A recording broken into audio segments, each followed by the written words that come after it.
నమస్తే, నేను Kavitha. Welcome to I dream news and నిజాలు.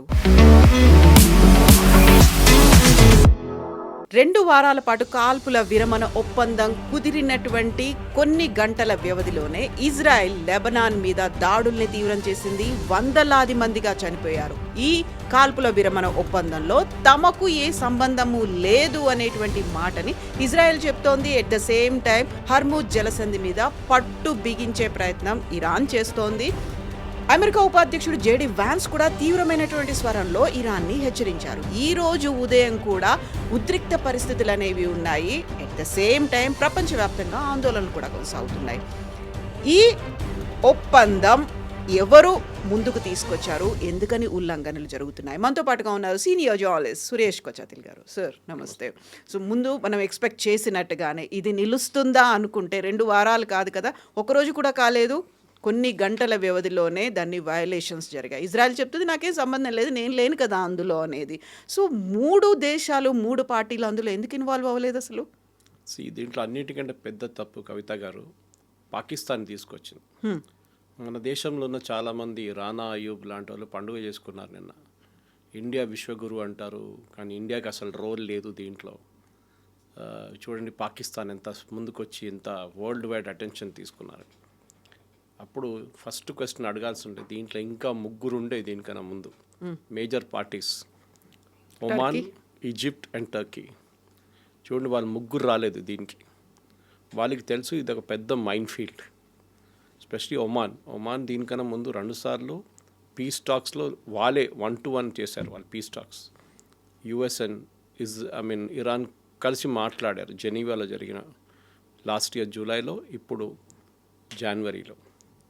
ఎందుకు వీళ్ళు 3 రాలేదు అక్కడే అర్థం చేసుకోవాలి. ఎందుకంటే ఈ అగ్రిమెంట్ అనేది ఎప్పుడు సీజ్ ఫైర్ అని జరగలేదు. యాక్చువల్లీ ఒక మిస్నామర్ అది. చాలామంది అంటున్నారు cease fire came in to effect. Cease fire అనేది కాలేదు. ఎందుకంటే ప్రెసిడెంట్ ట్రంప్ ఏం కండిషన్ పెట్టారంటే స్ట్రెయిట్ ఆఫ్ హార్మూజ్ ఓపెన్ ఉండాలి, షిప్స్ అని ఫ్రీగా వెళ్తూ ఉండాలి, అప్పుడు cease fire will come in to effect అన్నారు. కానీ ఫస్ట్ డేనే 12 షిప్సే పోయినాయి. యూజువలీ 120 షిప్లు ట్రావెల్ అవుతుంది. ఈవెన్ ఇఫ్ మీరు ఫస్ట్ డే అని చెప్పి ఒక 30 తీసుకుంటే కూడా అది జరగలేదు. That mean normal flow is not happening. ఎందుకంటే ఇరాన్ ఒక కండిషన్ పెట్టారు దాంట్లో, దట్ మా ఐఆర్జీసీ ఇన్స్ట్రక్షన్స్తోనే ఈ షిప్స్ మూవ్ చేయాలని చెప్పి ఒక కండిషన్ పెట్టి మీకు గుర్తుంటుంది. ఫస్ట్ కన్ఫ్యూజన్ ఎక్కడొచ్చిందంటే దీంట్లో పాకిస్తాన్ ఒక 10 పాయింట్లు తీసుకొచ్చి యూఎస్కి ఇచ్చారు. ఇరాన్ ఏమంటున్నారు మా దగ్గర కూడా 10 పాయింట్లు ఉంటే అదే మేము పాకిస్తాన్కి ఇచ్చామంటున్నారు. యూఎస్ అంటున్నారు ఇరాన్ చూపిస్తున్న 10 కండిషన్లు కాదు మాకు ఇచ్చిన ఇంకా పాయింట్లు ఉన్నాయంట. ఇప్పుడు ఏమైందంటే ఫర్సీ నుంచి ట్రాన్స్లేషన్లో ఏదో తప్పు జరిగిందని ఇప్పుడు యూఎస్ కానీ ఇరాన్ వీళ్ళు కూడా అంగీకరిస్తున్నారు. ఎక్కడో ప్రాబ్లం అయింది ఇక్కడ. This is not the original document.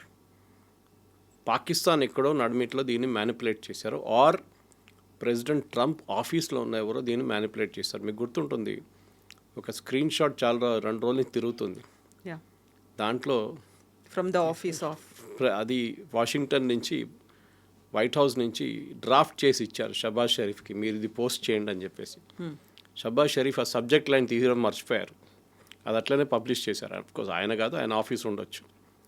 అది బికెమ్ ఎ బిగ్ ఎంబారాస్మెంట్. తర్వాత దాన్ని ఎడిట్ చేసి సబ్జెక్ట్ లైన్ తీసేశారు. దాని తర్వాత అవి పోస్ట్నే డిలీట్ చేసి పడేశారు.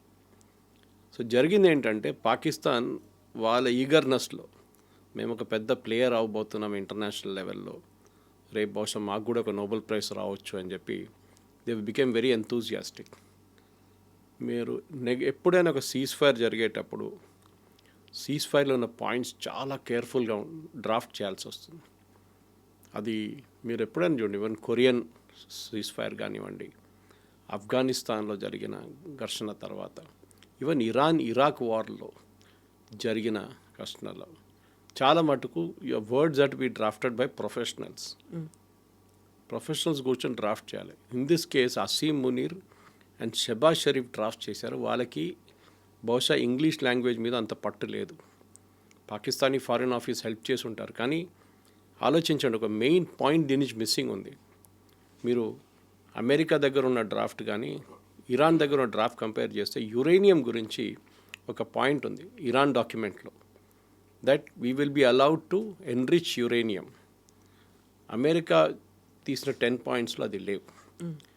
అనదర్ వెరీ ఇంట్రీగింగ్ థింగ్ ఏంటంటే, నిన్న క్యారోలిన్ లెవిట్ వాళ్ళ white house press secretary, who is literally the president Trump వాళ్ళ ఏం చెప్తారు మీడియా ఫ్రంట్ అని చెప్పొచ్చు.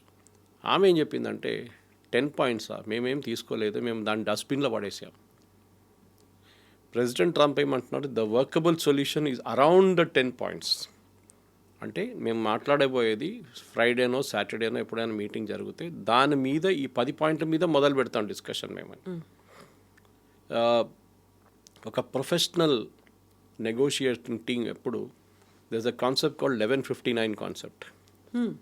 ఓకే, 12 గంటలు డెడ్ లైన్ ఉంటే 11:59 దాకా నెగోషియేట్ చేయాలి మీరు. ఇది దీనికన్నా ముందు బహుశా మీకు చెప్పుంటాను ఒకసారి. నేను ఒకసారి ఒక జాపనీస్ డెలిగేషన్ మీట్ అయ్యాను హైదరాబాద్లో, చాలా రోజులు 15 సంవత్సరాల ముందు ఉండొచ్చు. I was asking them how do Japanese negotiate. వాళ్ళు they are very good negotiators. So వాళ్ళు అన్నారు, మేమేం చేస్తామంటే మీ ఇండియన్ డెలిగేషన్ టోక్యోకి వచ్చింది అనుకోండి, 5 స్టార్ హోటల్లో ఉంటారు, అన్నీ ఉంటుంది, we are negotiating day 1, day 2, day 3. మేము ఫస్ట్ ఏం చెక్ చేస్తామంటే వాళ్ళు ఏ రోజు వాళ్ళు చెక్అవుట్ చేస్తున్నారు, ఏ రోజు వాళ్ళ రిటర్న్ ఫ్లైట్ ఉంది అని ఫస్ట్ చెక్ చేసుకుంటాం. సో డే 1 నుంచి వీళ్ళు negotiate in very soft manner. కానీ డే 3 రాగానే, డే 3 ఎండింగ్ వాళ్ళు చెక్అవుట్ చేసి నైట్లో ఫ్లైట్కి వెళ్ళాలంటే అప్పుడు వాళ్ళ టెన్షన్ పెరుగుతుంది, అవుతుందా కాదా, డెస్పరేషన్ వస్తుంది. ఎందుకంటే రిటర్న్ వెళ్ళి ఇండియాలో వెళ్ళి ఏం చెప్తారు వాళ్ళు, 3 రోజులు ఇక్కడ ఉన్నాము, ఇంత ఖర్చు పెట్టాము, డిడ్ యూ మేనేజ్ సంథింగ్ అంటే నథింగ్ అంటే then they will get slotted. So దానికోసం వాళ్ళు ఏం చేస్తారంటే డెస్పరేట్గా ఏదో ఒక ఒప్పందంకి వచ్చి సైన్ చేసి వెళ్ళిపోతారు.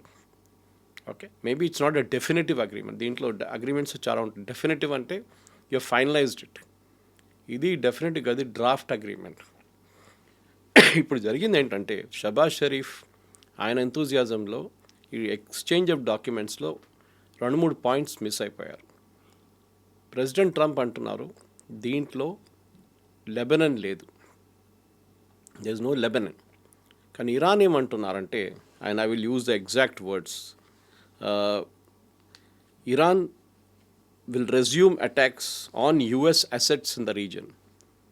అంటే Kuwait, Bahrain, Qatar, Saudi Arabia, వీళ్ళందరి మీద మేము దాడి చేస్తాం. UAE if aggression against resistant groups continues. Iran డెఫినేషన్లో రెసిస్టెన్స్ గ్రూప్స్ అంటే హూతీల్, హమాస్, హెజ్బుల్లా. మీరు వాళ్ళ వ్యతిరేకంగా మీరు స్ట్రైక్స్ చేస్తే మేము ఇక్కడ వీళ్ళ వ్యతిరేకంగా కొడతాం.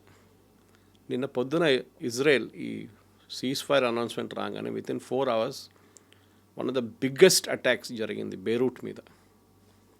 బహుశా ఈ లాస్ట్ 10 సంవత్సరాల్లో ఇంత పెద్ద 500 మిస్సైల్స్ బాంబ్స్ యూజ్ చేశారు 10 నిమిషాల్లో.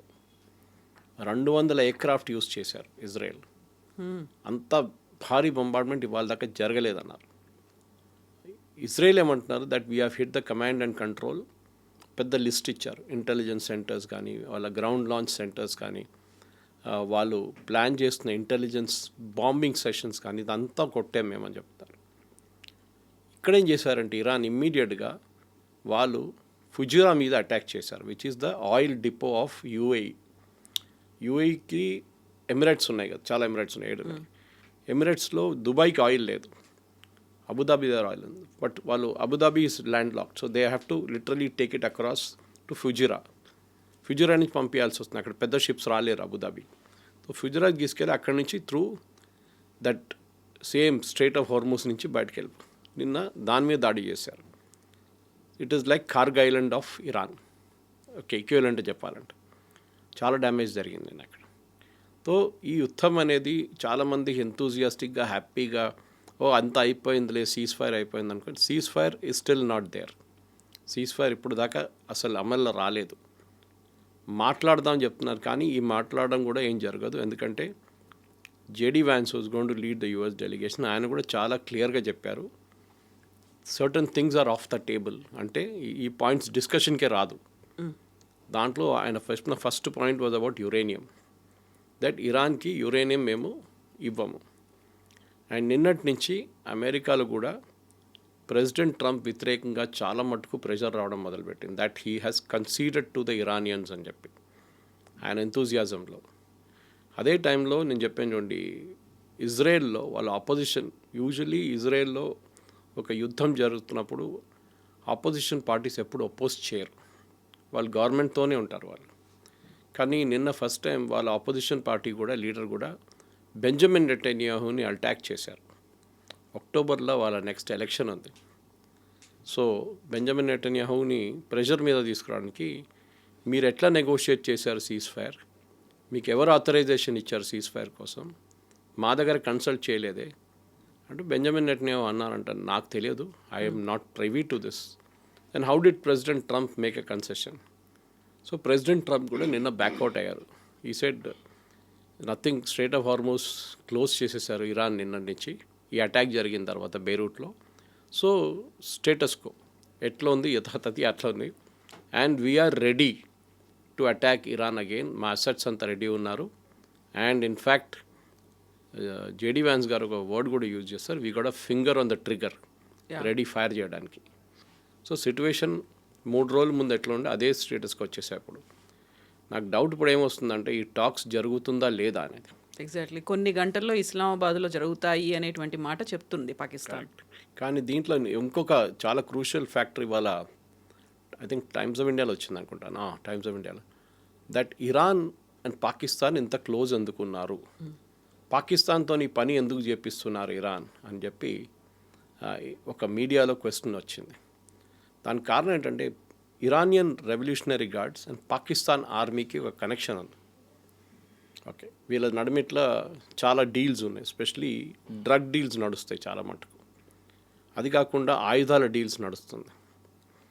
Even AQ Khan who the father of the nuclear establishment in Pakistan, ఆనే పాకిస్తాన్ ఒక న్యూక్లియర్ స్టేట్గా తయారు చేశారు. ఇరాన్ దగ్గర ఇప్పుడున్న న్యూక్లియర్ టెక్నాలజీ ఆ రోజు 80s 90sలో అమ్మింది ఏక్యూ ఖాన్. సో దానికోసం Iran revolutionary guards Pakistan prefer చేస్తారు, not Oman or Turkey or Egypt, ఎందుకంటే వీళ్ళు మా మాట వింటారని చెప్పేసి. కానీ ఇప్పుడు ఏమైందంటే ఈ ఒప్పందం చేశారు, టాక్స్ అంటున్నారు, కానీ ఏం జరగదు. We will go back to square one. మీరు నెక్స్ట్ వీక్ కావాలంటే ఇంకో షో చేద్దాం మనం, it will be just at America will start bombing, ఇంకోసారి బాంబింగ్ మొదలు పెడతారు వాళ్ళు. అది ఇవ్వాలో రేపు ఇజ్రాయెల్ కూడా కొట్టొచ్చు ఇరాన్ని, అది కూడా జరగవచ్చు కావాలంటే. Because Netanyahu is under tremendous pressure. వాళ్ళ ఆపోజిషన్ లీడర్ ఏమంటున్నారంటే you have left a job unfinished. ఇరాన్ని మొత్తం ధ్వంసం చేయాలండే, but you have left it unfinished. ఏం చేస్తున్నారు మీరని వాళ్ళ ఆపోజిషన్ లీడర్ అడుగుతున్నారు. సో నెటన్యాహూ మీద చాలా పెద్ద ప్రెషర్ ఉంది ఇప్పుడు. And I have a doubt, నిన్న రాత్రి నుంచి హమాస్ కూడా మొదలుపెట్టారు. వాళ్ళ ఇన్ని రోజులు Hamas was keeping quiet, Hamas కూడా చిన్న చిన్న అటాక్లు మొదలుపెట్టారు. సో పాసిబ్లీ ఇంకొక ఫ్రంట్ ఓపెన్ అప్ అయిపోతుంది, హూతీలు కూడా స్టార్ట్ చేస్తారేమో. అండ్ ఈ అటాక్ జరిగి so called cease fire announce చేసిన తర్వాత వితిన్ 4 hours ఇజ్రాయెల్ మీద దాడులు జరిగినాయి, మిసైల్ దాడులు. ఇదంతా మీడియాలో ఎక్కువ హైలైట్ రావట్లేదు. కొన్ని ఛానల్స్లో, అమెరికన్ ఛానల్స్లో ఇది కనిపిస్తుంది. You can see it on CNN, you can see it on ABC, MS news, దీంట్లో కనిపిస్తుంది. కానీ మన దేశంలో ఉన్న ఇంగ్లీష్ ఛానల్స్లో కానీ ఈవెన్ వెర్నాక్యులర్ ఛానల్స్లో కూడా దీని గురించి ఎక్కువ మాట్లాడలేదు. మనందరూ సీజ్ ఫైర్ గురించి మాట్లాడుతున్నాం, whereas there is no ceasefire right now. So ceasefire అనేది అసలు ఎక్కడా జరగట్లేదు. కాకపోతే 3 కంట్రీస్ మాత్రం ఒక లాగర్ హెడ్స్ అంటారు కదా, మాదే నెగ్గాలి అనే పంతంతో ఉన్నప్పుడు మైండ్ గేమ్ ఎవరు ఆడుతున్నారు, ఎవరి స్ట్రాటజీ ఎలా ఉంటుంది అనే దాంతోపాటుగా ప్రపంచ దేశాల మీద విపరీతమైనటువంటి ఇంపాక్ట్ ఉండబోతోంది కదా. ఎవరు మధ్యవర్తిత్వం వహించాలి, ఎవరు ముందడుగు వేయాలంటారు? సో దీంట్లో ఏమైపోతుందంటే మనం అందరు క్రూడ్ ఆయిల్ గురించి మాట్లాడుతున్నాం. ఇవాళ పొద్దున కూడా I was listening to a story by manufacturing company. వాళ్ళు హీలియం గురించే మాట్లాడుతున్నారు. మాకు పెద్ద హీలియం షార్టేజ్ ఉంది. And this a US company. And health care sector, semi conductors, ప్రతి దాని మీద, ఈవెన్ ఆయుధాలు, US ఆయుధాలు తయారు చేయడం స్లో డౌన్ ఎందుకు అయిందంటే హీలియం లేదంట. And one of the countries which maximum produce చేసే హీలియం ప్రొడ్యూస్ చేసే కంట్రీ ఖతార్. వాళ్ళ హీలియం ప్లాంట్ మీద కొట్టారు Iran. So their helium production ఆగిపోయింది. చూడండి వాళ్ళు కూడా ఎంత స్ట్రాటజీగా కొట్టారు ఇరాన్. ఎందుకంటే ఈ ఆయుధాలు తయారు చేసే దాంట్లో చాలా మటుకు హీలియం యూస్ చేస్తారు. So that is also out now straight away. సో మీరు ఇది ఎప్పుడైపోయిందంటే ఈ సీజ్ ఫైర్ డీల్, మీరు హార్మూస్ ఓపెన్ చేస్తే సీజ్ ఫైర్ మొదలవుతుంది అన్నారు. ఇంగ్లీష్లో అంటారు you stop shooting first then the cease fire then we will stop. ఎవరు షూటింగ్ ఫస్ట్ స్టాప్ చేస్తారు? మీరు స్టాప్ చేస్తారా, నేను స్టాప్ చేస్తారా? అది ఎవరు క్లారిటీ ఇవ్వలేదు. ఇది ఎందుకంటే again the problem is professional negotiators రాలేదు దీంట్లో. పిఎల్ఓ అండ్ ఇజ్రాయెల్ దీనికన్నా ముందు I think it was Jimmy Carter's time, Yasser Arafat and was it Shimon Peres or Menachem Begin, వీళ్ళిద్దరిలో ఎవరో ప్రధానమంత్రి ఉన్నారు ఆ టైంలో. వాళ్ళు ఒక ఒప్పందానికి వచ్చారు, పీస్ అగ్రిమెంట్. మీకు గుర్తుంటుంది, that is the first time PLO recognise చేశారు ఇజ్రాయెల్ని, that you have a right to exist. Nobel prize వచ్చింది వీళ్ళ ముగ్గురికి దాంట్లో. సో అట్లాంటి ఒక ఒప్పందం రావాలంటే యూ నీడ్ ప్రొఫెషనల్ నెగోషియేటర్స్. వీళ్ళు ప్రొఫెషనల్స్ ఎవరిని యూజ్ చేయట్లేదు. ఆసారి ప్రొఫెషనల్గా అమెరికన్ గవర్నమెంట్ వైపు నుంచి స్టేట్ డిపార్ట్మెంట్ ఆఫీషియల్ చాలామంది పనిచేశారు. ఈజిప్ట్ వైపు నుంచి కూడా చాలామంది పనిచేశారు అప్పుడు. Very good. I think it was Anwar Sadat ఆ టైంలో, ఆయన టీంలో ఉన్న ఎవరో పనిచేశారు, చాలామంది పనిచేశారు. అది ఇప్పుడు జరగట్లేదు కవిత గారు. That is a major issue. మనం ఒక బ్రాడ్ పారామీటర్స్లో మాట్లాడుతున్నప్పుడు కూడా ఫైన్ పాయింట్స్ చాలా ఉంటుంది. ప్రతి ఒప్పందంలో చిన్న చిన్న points are very very important, crucial అవుతాయి. అది బహుశా ఈ అగ్రిమెంట్లో రాదు అది. ఎందుకంటే the moment you involve Pakistan and వాళ్ళ army, they cannot handle it. Pakistan వెన్యూగా పెట్టుకోండి మీరు కావాలంటే, but the team should have been negotiating team should have been different. Anyway, ఇప్పుడు షబాజ్ షరీఫ్ అంటున్నారు ఇవాళ పొద్దున, మేమిచ్చిన ఒప్పందంలో, మేమిచ్చిన కాగితంలో ఈ లెబనాన్ ఉందంటున్నారు. కానీ ట్రంప్, నేను చెప్పాను చూడండి దీనికన్నా ముందు, he says the piece of paper which I got doesn't have Lebanon in it. ఎవరు అబద్ధం చెప్తున్నారు, ఎవరు నిజం చెప్తున్నారు? ఇంకొక మాట వెరీ అందరు చాలా సర్కాస్టిక్గా మాట్లాడిన టోల్ కలెక్షన్ గురించి మీరు కూడా వినుంటారు.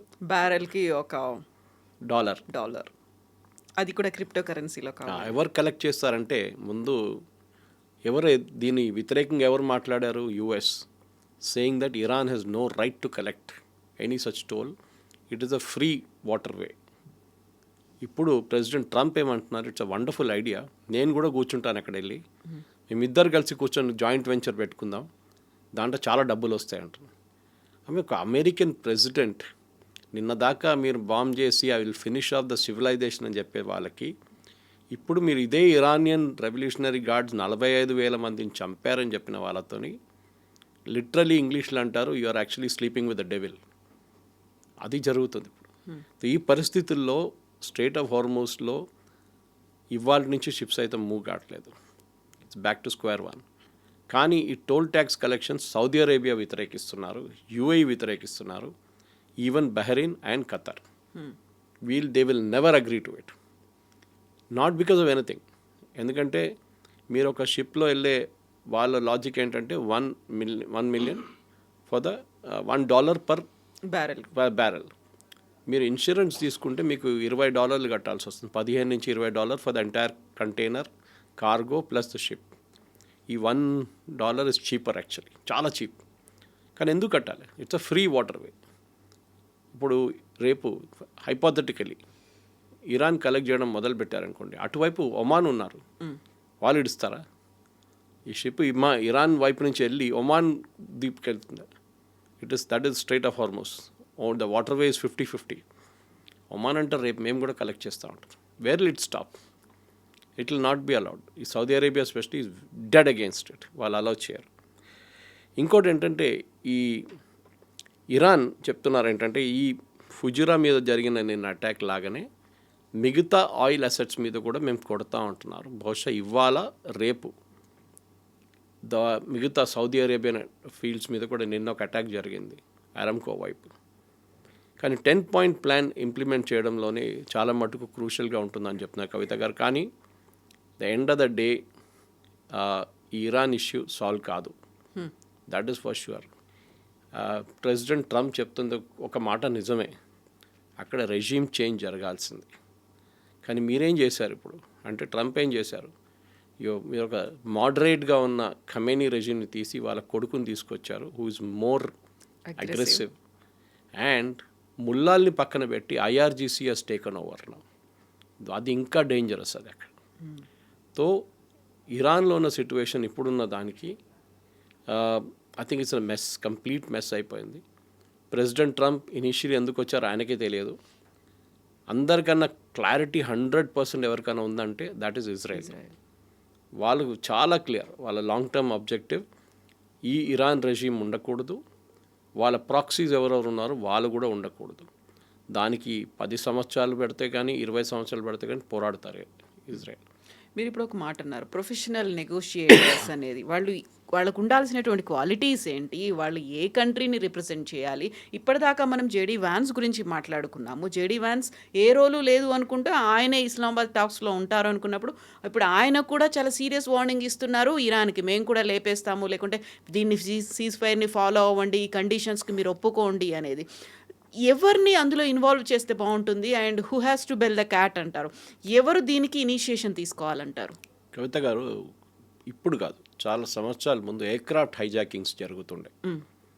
ఎయిర్క్రాఫ్ట్ హైజాకింగ్ జరిగినప్పుడు ఒక ప్రొఫెషనల్ టీం ఉంటారు, ఏం చెప్తారు వాళ్ళు, నెగోషియేటర్స్ ఉంటారు. వాళ్ళు హైజాకర్స్తో మాట్లాడతారు. No, this is very very dangerous, ఇది ఏం లేదు, దిస్ ఇస్ ఓపెన్ రూమ్లో నెగోషియేట్. అక్కడ ఒక ఎయిర్క్రాఫ్ట్ లోపల కాక్పిట్లో వందలాది మంది ఎయిర్క్రాఫ్ట్లో కూర్చున్న వాళ్ళు కాక్పిట్ లోపల ఒక పైలట్ తల మీద గన్ పెట్టి హైజాకర్స్ మాట్లాడుతున్నారు. మీరు వాళ్ళని కొంచెం ప్రొవోక్ చేస్తే they will shoot the pilot. కొంచెం ప్రొవోక్ చేస్తే లోపల గ్రెనేడ్ వేసేస్తారు, ఎయిర్క్రాఫ్ట్ మొత్తం పేలిపోతున్నారు, 200 మంది చనిపోతారు. You have to constantly keep speaking. వాళ్ళని కూల్ డౌన్ చేయడం అనేది చాలా చాలా ఇంపార్టెంట్. ఇప్పుడు ఇరాన్ కేసులో అదే, ఇరానియన్ టీమ్ని వాళ్ళ foreign minister is a very very sensible person, కానీ ఆయన రావట్లేదు అంటున్నారు. వాళ్ళ స్పీకర్ వస్తా అంటున్నారు. Is also better than Mustafa Khamenei. మాట్లాడడంలో చాలా మెచ్యూర్గా మాట్లాడతారు. కానీ వాళ్ళకి కావాల్సిన, మీరు చెప్పినట్ల వాళ్ళ వైపు నుంచి కూడా ప్రొఫెషనల్స్ కావాలి వస్తుంది. ఇప్పుడు జేడీ వ్యాన్స్ వెళ్తున్నారంటే it is not JD Vance who's going alone. ఆయన ఒక పొలిటికల్ ఫ్రంట్ అక్కడ నిర్ణయం తీసుకోవడానికి. అంటే ఇరాన్ అంటారు, ఓకే ఫైన్, మేము స్ట్రేట్ ఆఫ్ హార్మూజ్ ఓపెన్ పెడతాం, కానీ వీ విల్ కలెక్ట్ టోల్. నిర్ణయం ఎవరు తీసుకోవాలి? జేడీ వ్యాన్స్ తీసుకోలేరు. ఆయన he will call up Trump, ఇట్లా ఉంది, ఏం చేయమంటారు? ఈ side okay, go ahead or don't go ahead, ఒక నిర్ణయంకి వస్తారు. సో ఆ పాయింట్లోనే ఉంటుంది డిస్కషన్ అంతా. ఇది ఫస్ట్ మీటింగ్లో ఎప్పుడు ఫినిష్ కాదు, ఇది సబ్సిక్వెంట్ మీటింగ్స్ ఉంటుంది. మనం ఎప్పుడు యుఎన్ మీద మనం నవ్వుతాం, UN is a useless body అది ఇది అని చెప్పి. కానీ యుఎన్లో నడిగే నెగోసియేషన్స్ చూడండి, అది కూడా చాలా clear. Behind the scenes wording మీద కొట్టుకుంటారు. ఏ ఉండాలన్నా, యాన్ ఉండాలన్నా, కామా ఉండాలన్నా, ఫుల్ స్టాప్ ఉండాలన్నా. రెజల్యూషన్లో చాలా ఇంపార్టెంట్ అది. నిన్న కూడా ఒక రెజల్యూషన్ బహ్రెయిన్ పెట్టారు మొన్న, actually United Nations, that the strait of Hormuz should be opened. Very very innocuous resolution, అంతే కదా అనుకుంటాం. రెజల్యూషన్ 11-1 పాస్ అయింది. దాంట్లో 2 కంట్రీస్ అబ్స్టైన్ చేశారు. ఒకటి లాటిన్ అమెరికా నుంచి ఒక కంట్రీ, కొలంబియా అనుకుంటాను, రెండోది Pakistan. Straight of Hormuz open పెట్టాలని ఎవరు చెప్తున్నారు? అమెరికా చెప్తున్నారు. కాగితం ఎవరు తీసుకొని తిరుగుతున్నారు? పాకిస్తాన్ తిరుగుతున్నారు. ఇదే పాకిస్తాన్ రెజల్యూషన్ వచ్చినప్పుడు యునైటెడ్ నేషన్స్లో అబ్స్టైన్ చేశారు. అప్పుడే తెలిసిపోతుంది పాకిస్తాన్ టెన్షన్ ఏముందనేది. వాళ్ళకి తెలుసు, దీని రేపు పిచ్చోన్ చేట్ల రాయిలాగా అయిపోతుంది. కోపం వస్తే ఇరాన్ ఒక మిసైల్ పాకిస్తాన్ వైపు కూడా పంపిస్తాడు కావాలంటే. ఇంకా కోపం వస్తే ఇజ్రాయెల్ పాకిస్తాన్ కూడా కొడతారు కావాలంటే, ఎందుకంటే యూ క్రియేటెడ్ దిస్ మెస్ అని చెప్పేసి. దానికోసం I'm coming back to the original point. Why Oman moved away, why Turkey రాలేదు, వై ఈజిప్ట్ రావట్లేదు, ఇది రీజన్. సో మీరు అడిగిన ప్రశ్నకి ఎస్, ప్రొఫెషనల్ నెగోషియేటర్స్ ఉంటారు, బహుశా ఈ టీంతో కూడా వాళ్ళు వస్తారు. దీంట్లో జియో పొలిటిక్స్ గురించి అబ్సల్యూట్ ఇన్ డెప్త్ నాలెడ్జ్ ఉన్న వాళ్ళు కావాల్సి వస్తుంది. ఓకే, మీకు ఫర్ ఎగ్జాంపుల్ ఇమ్మీడియట్గా అడిగితే how many million barrels of oil Iran produces per day అనగానే ఆ డేటా చెప్పడానికి పక్కన ఒకటి ఉండాలి నెగోషియేషన్స్లో. అది కూడా ఇది చాలా ఇంపార్టెంట్ ఉంటుంది నెగోషియేషన్. సో జరుగుతుంది, maybe this the first step. కానీ ఇప్పుడు కూడా I have all my doubts. First of all cease fire లేదు. రేపు వీళ్ళు సాటర్డే రోజు మీట్ అవుతున్నప్పుడు and mark my words, Israel ఒక పెద్ద దాడి చేస్తారు. It mostly will be in Lebanon. దాన్ని ప్రొవోక్ చేయడానికి ఇరాన్ తీసుకెళ్ళి సౌదీ అరేబియానో యూఏఈ మీద కొడతారు బాంబు, లేకుంటే ఖతార్ మీద కూడా. దాంతో పాకిస్తాన్లో జరిగే చర్చలంతా విఫలమైపోతుంది అక్కడ కంప్లీట్గా. దిస్ ఇస్ ఇంటర్నేషనల్ డిప్లొమసీ కవిత గారు. అండ్ చెప్పలేము ఇది ఇక్కడ నుంచి. ఇట్స్ టైట్ రోప్ వాక్ అంటారు ఇంగ్లీష్లో. You have to be extremely సర్కస్లో టైట్ రోప్ వాక్ చేస్తారు చూడండి, అలా బ్యాలెన్స్ చేస్తూ పోవాల్సి వస్తుంది. ఎందుకంటే ఒకవైపు అమెరికా వాళ్ళ డామినెన్స్ చూపిస్తారు, మేమే వరల్డ్స్ బెస్ట్, మేమే world super power, military number 1, air force number 1, navy number 1 అంటారు. కానీ ఇటువైపు ఇరాన్ వే హ్యావ్ సర్వైవ్డ్. మీరు ఇంత బాంబింగ్ చేసినా కానీ మేము సర్వైవ్ అయ్యాం. కానీ ఇరాన్ కూడా ప్రాక్టికల్గా ఆలోచించాల్సి వస్తుంది. వాళ్ళ దగ్గర డబ్బులు లేవు, నీళ్ళది పెద్ద సమస్య ఉంది, వాళ్ళ డీసాలినేషన్ ప్లాంట్స్ని కొట్టారు, వాళ్ళ ఆయిల్ అసలు ఒక చుక్క కూడా బయటికి వెళ్ళట్లేదు ఇప్పుడు. ఇట్లాంటి పరిస్థితుల్లో ఇరాన్ ఇంకా నాట్ ఈవెన్ 2 నెలలు కాదు 3 నెలలు కూడా వాళ్ళు బతకలేరు. They are completely bankrupt. So ఒక ప్రాక్టికల్ సొల్యూషన్ ఫస్ట్ ఏం ఉండాలంటే ఇరాన్ ఒప్పందం చేసి, ఎస్పెషల్లీ యురేనియం గురించి ఉన్న ఒప్పందం అది. కానీ వాళ్ళ ట్రంప్ కార్డ్ 2 ఉన్నాయి వాళ్ళ దగ్గర, ఒకటి యురేనియం, ఒకటి straight of Hormuz. So straight of Hormuz పక్కన పెట్టి యురేనియం సరెండర్ చేసి right now you say fine we will talk, మాకు శాంక్షన్స్ లిఫ్ట్ చేయండి ఫస్ట్, మమ్మల్ని ఆయిల్ ఇంటర్నేషనల్ మార్కెట్లో అమ్మడానికి అలౌ చేయండి. ఇప్పుడు చూడండి, రష్యా ఈ యుద్ధంలో అన్నిటికంటే పెద్ద బెనిఫిషియరీ రష్యా. వాళ్ళ ఆయిల్ కచ్చరాలాగా అమ్ముకుంటున్నారు అట్ $102 పర్ బ్యారెల్. $40 అమ్ముతుండే మనకి, ఇప్పుడు కూడా మనకి $60 అంటున్నారు మోదీ గారు చేసిన లాంగ్ టర్మ్ డీల్లో. కానీ ఇంటర్నేషనల్ మార్కెట్లో they selling at $102 to $105 per barrel. They making money like crazy. So Iran కూడా చేయనియండి. ఆ 30 days పీరియడ్ అనేది కూడా అయిపోవడానికి వచ్చింది కదా మనతో. ట్రంప్ ఏదైతే ఇచ్చారో ఆయన మర్చిపోయి ఉంటాడు ఇప్పుడు దాకా 30 days పీరియడ్. ట్రంప్కి నిన్న అమెరికన్ ఛానల్స్ చాలా మట్టుకు కవిత గారు ఒక మీమ్ అని చెప్పలేము, ఆయనకు ఒక కాన్సెప్ట్ ఉంది. మీరు ఆయన పాత వీడియోలు తీసి చూడండి, ఆయన 2 weeks అంటారు దేనికైనా. I will come back to you in 2 weeks, we will do this deal in 2 weeks. అట్లా ఒక 22 weeks చూపించారు నిన్న కొన్ని అమెరికన్ ఛానల్స్. సో ఆయనకి ఏదో ఈ 2 weeksతో పెద్ద ఒక ఫ్యాసినేషన్ ఉంది. సో ఈ 30 రోజులు మర్చిపోయారు, ఎందుకంటే మనం పీస్ టాక్స్ నడుస్తుంది కదా. So we will postpone it further, doesn't matter, ఇంకో 30 రోజులు పొడిగిస్తాం దీన్ని అని చెప్పేసి. మీరు అమ్ముకోండి ఆయిల్, ఇంకా అమ్ముకోండి, no problem. So you are doing a deal with the devil basically. President ట్రంప్కి పుటిన్ చెప్పారంట నేటోని ఎట్లా హ్యాండిల్ చేయాలని చెప్పి, and Trump was very happy. So ఇది ఇప్పుడున్న పరిస్థితుల్లో ఇరాన్ ఒక ఏం చెప్తారు క్రాస్ రోడ్స్లో ఉన్నారు కవిత గారు. వాళ్ళు ఎక్కువ అపోజ్ చేసి మేము యూఎస్తో ఏం లేదు, మేము ఒప్పందం చేయమని చెప్తే, యూఎస్ ఆల్రెడీ చెప్పారు ప్రెసిడెంట్ ట్రంప్ ఇవాళ. I sent you the screen shot of that tweet, ఆయన ట్రూత్ సోషల్లో పోస్ట్ చేసిన దాంట్లో, దట్ మా అసెట్స్ అంతా ఎక్కడుందో అక్కడే ఉన్నారు, moments notice we will start the war again. So అదొక పెద్ద బ్లాక్మెయిల్ ఇరాన్ మీద. పాకిస్తాన్లో శనివారం రోజు వచ్చి కూర్చున్న రోజు ఫస్ట్ అంటారు మా షిప్స్ అన్నీ అక్కడే ఉన్నాయి, మా ఎయిర్బోర్న్ ట్రూప్స్ కూడా అక్కడే ఉన్నారు, మా మెరైన్స్ అన్నీ అక్కడే ఉన్నారు, you have a choice, you better sign something and go. మీరు నేను చేయను నేను పోతా అంటే ఆ రోజు సీజ్ ఫైర్ లేదు, ఏం లేదు. అప్పటికి 6th week కంటిన్యూ అయిపోయి 7th weekలోకి ఎంటర్ అవుతుంది. ట్రంప్ మీద ఒకటే ప్రెషర్ ఏంటంటే, ఒకటి కాదు చాలా మటుకు ప్రెషర్ ఏంటంటే, అక్కడ ఆయిల్ ప్రైసెస్ తగ్గాలి, స్టాక్ మార్కెట్ స్టెబిలైజ్ అవ్వాలి. ఇది 2 ఉన్నాయి చాలా మటుకు. అది మన వైపు కూడా అంతే. Moment US stock markets improve, European stock markets ఉంటుంది, ఏషియన్ స్టాక్ మార్కెట్స్ పికప్ అయిపోతుంది, హాంకాంగ్ అని సింగపూర్ కానీ కొరియన్ స్టాక్ మార్కెట్స్ పికప్ అవుతుంది, మనది కూడా పికప్ అవుతుంది. ఈ 2 point oil plus stock market, ఈ 2 కంట్రోల్లో ఉంటేనే ట్రంప్కి ఒక మేజర్ డొమెస్టిక్ సెగ్మెంట్లో ఆయన కొంచెం రిలీఫ్ వస్తుంది. సో బహుశా ఆయన ఈ 30-40 రోజులు ఈ ఆయిల్ అంతా మార్కెట్లో ఫ్లడ్ చేసేసి రేట్లు తగ్గించిన తర్వాత maybe next bombing campaign start చేస్తారు ఆయన. అది according to me that is what is going to happen. Yes sir, thank you so thank you very much.